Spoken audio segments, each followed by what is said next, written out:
chartered new industries, and commissioned a railway to the Black Sea. But his crowning achievement would be to liberate Russia's serfs from centuries of bondage. The emperor became convinced a nation built on slavery could never compete in the industrial age. Liberalism, private enterprise, rule of law, constitutional assemblies, these are the wave of the future. And it was considered by Alexander himself that modernization was incompatible with serfdom. Conservative nobles vehemently opposed emancipation. Without free labor, they warned, their fortunes would evaporate and the Russian economy collapse. But Alexander saw no option to emancipation. He believes that it's a way to save the autocracy. He makes a famous speech to the nobility in which he declares that either we emancipate the serfs from above or they will emancipate themselves from below. In 1861, 2 years before U.S. President Abraham Lincoln freed America's slaves, Tsar Alexander signed the Emancipation Manifesto. We have resolved to execute this task. The serfs will receive in time the full rights of free rural inhabitants. Originally, the emancipation was greeted as a great and heroic act. Alexander II was hailed as the Tsar Liberator, and he wore this title with pride through the rest of his life. But very quickly, people had become disappointed with the actual effects of the emancipation. The peasants had to buy their land from the landlords at very high prices, which put the peasants into deep debt. The emperor had set the peasants free, and yet they were poorer than ever. Agricultural production plummeted, and as many had feared, Russia's economy teetered on collapse. The revolutionary underground began to call for radical action. Small but significant sections of Russian educated society are calling for the overthrow not just of the monarchy, but of private property and of marriage. Well, you know, advocating republicanism, socialism and free love in the reign of Queen Victoria in the 1860s is pretty radical. Not at all surprisingly, these people turn against the Tsarist regime. Some called for elections and free land. Others called for blood, the blood of the Tsar. They called themselves Narodnaya Volya, the people's will. The tight-knit terrorist ring was led by a woman, Sofia Perovskaya. She's a child of privilege. Her father was the governor general of St. Petersburg. This is one of the most powerful positions in the entire empire. Yet she turns into a revolutionary who's dedicated to killing the Tsar. And in fact, this is one of the paradoxes of Russian history, of course. That is that it's the most privileged stratum in society that is producing the revolutionaries dedicated to overthrowing this regime. We believe in the destruction of the most harmful persons in the government to raise belief in the revolution and build a body accustomed to warfare. Purging society with Tsarist blood, Sofia and her comrades believed, was the only way a new, free land would arise. In 1879, Sofia's death squad launched a campaign to assassinate Russia's leading progressive, Tsar Alexander II. November 1879, the Imperial Express approached Moscow. A bomb shattered the Tsar's carriage. Alexander escaped death by traveling ahead on an earlier train.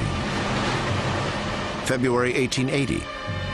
As the royal family headed for dinner, the Winter Palace dining room exploded.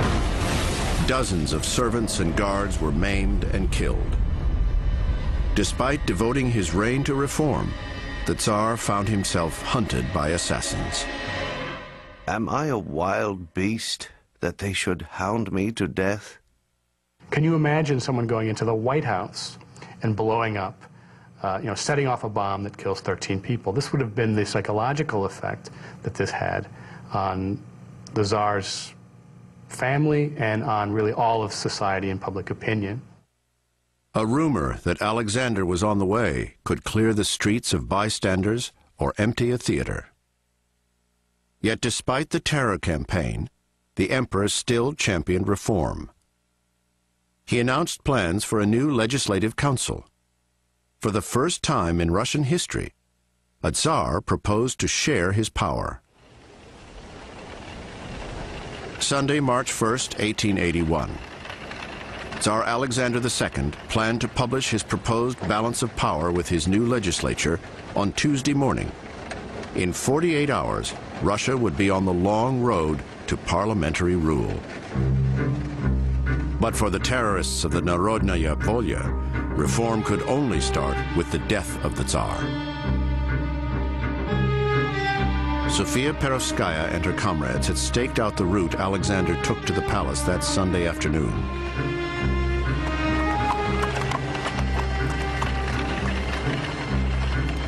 With the drop of her kerchief, their revolution was on.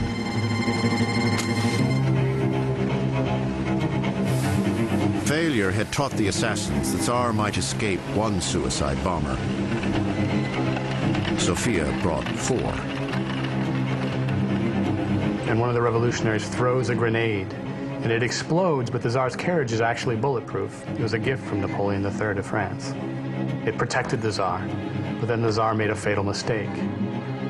He got out of the carriage to tend to the wounded, and a second revolutionary had a second grenade. Skull shattered, legs blown off, Emperor Alexander Nikolaevich Romanov asked to go home to the Winter Palace, where the Tsar Liberator bled to death. The revolutionaries believe that a new era has begun, that the people have been liberated. They truly believe this. And it doesn't take very long before they find out that, in fact, the opposite has occurred. Tsarist repression returned with a vengeance. The murdered Tsar's son and heir, Emperor Alexander III, rounded up Sofia and her accomplices and had them hanged. On the site of his father's assassination, the new Tsar raised a masterwork of Russian architecture, the Church of the Savior on Spilled Blood. But the crown jewel of his father's reign, the Tsar Liberator's plans to share power with a legislature, he rejected as folly. Under the despotic new Tsar Alexander, reform was finished. Starting in 1881, what you have is a recoiling from any of the progress, political, economic, social progress that had occurred in the rest of Europe. And to close the curtain like that meant that you were opening the door to revolution. 6 years later, remnants of the Narodnaya Volya plotted to kill the new Tsar. Their plans were discovered and the ringleaders were hanged. One of the executed revolutionaries, Alexander Ulyanov, left behind a devoted younger brother, Vladimir. Inspired by his elder brother, Vladimir Ulyanov would soon remake Russia under his revolutionary nom de guerre, Lenin. In 1894, Russia was a land hurtling into the future. In 30 years, the empire had built nearly 30,000 miles of railway, a rate that eclipsed any other nation. Industrial output was soaring. Peasants were flocking to new jobs in the factories, turning provincial towns into crowded urban centers. But as Russia industrialized, a working class emerges in the big cities, especially in Moscow, in St. Petersburg, in Kiev. And at the same time, Marxist ideas begin to trickle into Russia. The capital of St. Petersburg was now home to 1 million souls, including a young radical lawyer, Vladimir Ilyich Ulyanov, Lenin.